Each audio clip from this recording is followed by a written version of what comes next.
entire world. And this whole ruse seems to have been put together very quickly on the ground there in Turkey by the White House, Secret Service, the national security apparatus. You know, throughout that entire NATO summit, President Trump had almost seemed preoccupied with the threats on his life by Iran. They've dated back years and years, and he kept talking about them over and over. But it is really only in retrospect that we're now starting to notice signs of what was afoot. You know, for example, when reporters got on that old legacy blue and white Air Force One, they were all asked to lower their window shades, which made it so they could not see that catering truck, which we now know the president had been bundled into and moved to that other aircraft that he flew from Turkey to the UK on. We also noticed that when the old legacy Air Force One landed in the UK, it took an unusual amount of time for the doors to open and for reporters to be left off, which would have allowed time for the president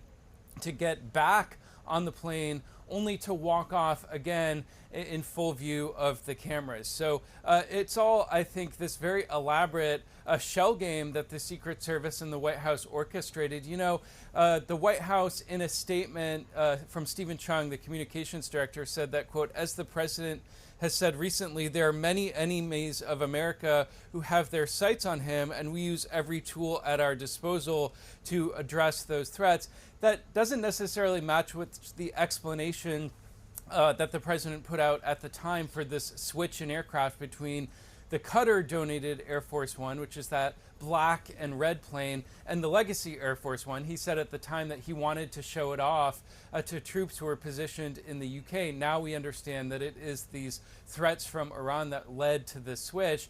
It all, I think, also led to the people who actually did fly on the blue and white plane, you know, reporters and staff, to become unwitting decoys in this ruse, which I think is disconcerting for anyone who flies on